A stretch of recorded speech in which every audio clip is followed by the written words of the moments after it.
both Mike Dunn and Gary Scelzi are analyzing in the booth today. I'm Dave Reef. Gary Gerald, Jamie Howe, and John Kernan are patrolling the pits. It is time. The final four are set. $100,000 on the line. Whose name's going to be signed on the pay to the order of check?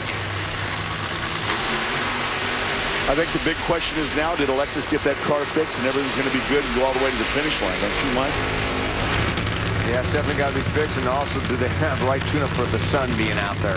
There was a big explosion out of that Tequila XO Cafe car in the opening round when she took out Tommy Johnson Jr. to face John Force in the first. The two semifinals coming up after that. Robert Height, Courtney Force. Guys, there are two women still working in this race. It has been the year of the woman.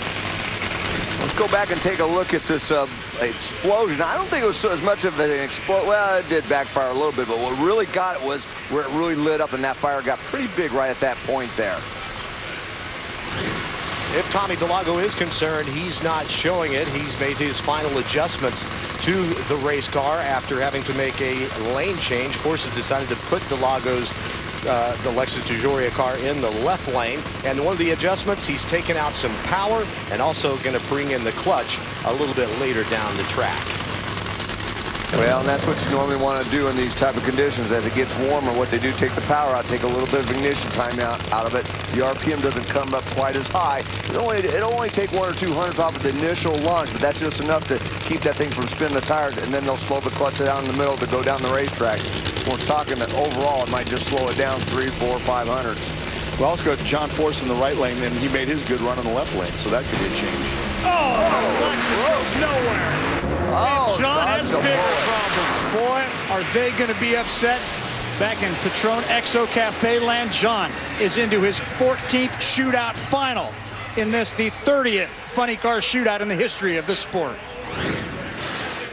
See what happens here. If it broke a throttle cable, usually that's what. No, all the cylinders just went wet as soon as she hit the throttle. There goes the blade shut, and it was already done. It almost looks like the belt came off Mike to do that, doesn't it? Either that, you know, what could have possibly happened and broke a blower drive too. You hit the throttle, and then that just makes it go dead. But right there, John Force, as we said, dodged a bullet as he starts spinning the tires through the middle of the racetrack. And luckily for him, though, he's going into the final of the Traxxis shootout.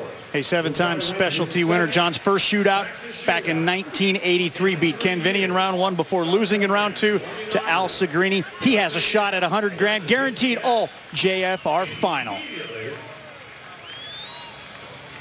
Wow.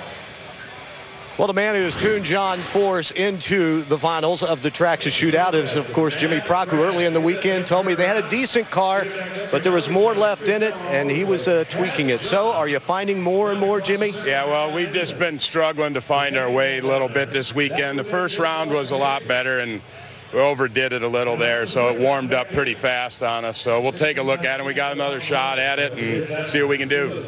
Well, one thing's for certain, in the final, it will be an all JFR final.